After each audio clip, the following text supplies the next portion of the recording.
సురేష్ గోపి అనే ఇద్దరు ఫ్రెండ్స్ ఉద్యోగ ప్రయత్నాలు చేస్తూ ఉంటారు. కొద్ది ప్రయత్నం చేసిన అమ్మటే గోపి అన్న అతనికి మంచి ఉద్యోగం సంపాదించుకుంటాడు. సురేష్కి మాత్రం ఎన్ని ప్రయత్నాలు చేసినా సరే చిన్న ఉద్యోగం కూడా రాదు. అతను అనుకుంటాడు, నా తల్లిదండ్రులకి నేను సంపాదించి పెట్టవలసిన వయసులో వాళ్ళ దగ్గర నుంచి డబ్బులు అడిగి నేను బతకటం నాకు చాలా సిగ్గుగా ఉంది.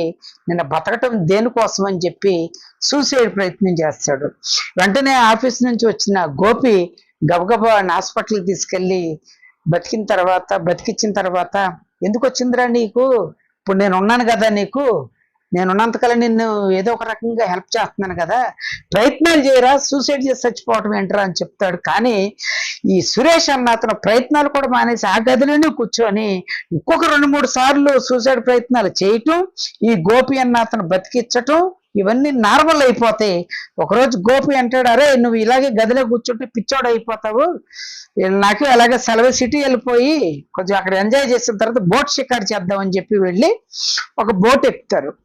ఎక్కిన తర్వాత కొంత దూరం వెళ్ళిన తర్వాత ఆ బోట్ నడిపి ఆయన టెక్నికల్ ప్రాబ్లం వల్ల ఈ బోటు నీటిలో మునిగిపోయే ప్రమాదం వచ్చింది, మా దగ్గర ఉన్న వాళ్ళందరికీ లైఫ్ జాకెట్లు పంపిణీ చేస్తున్నాము అని చెప్పి అందరికి ఇచ్చేటప్పటికి ఇంకా వాళ్ళ చేతిలో 3 ఉంటాయి, కానీ 6 మనుషులు మిగులుతారు.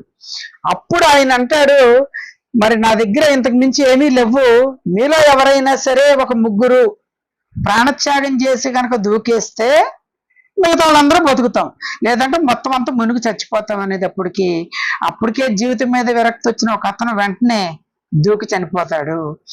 ఇంకొక అతను కూడా నేను నాతో పాటు ఉన్న ఈ ప్రజలందరూ సుఖం కోసం నేను దూకేస్తున్నానని చెప్పి అతను కూడా దూకేస్తాడు.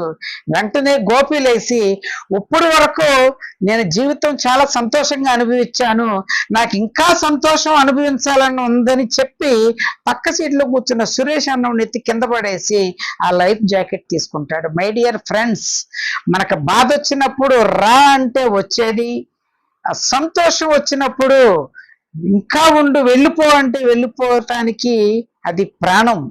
అది ఉన్నంత వరకు మనం ఎప్పుడు చనిపోతామో మనకే తెలియదు.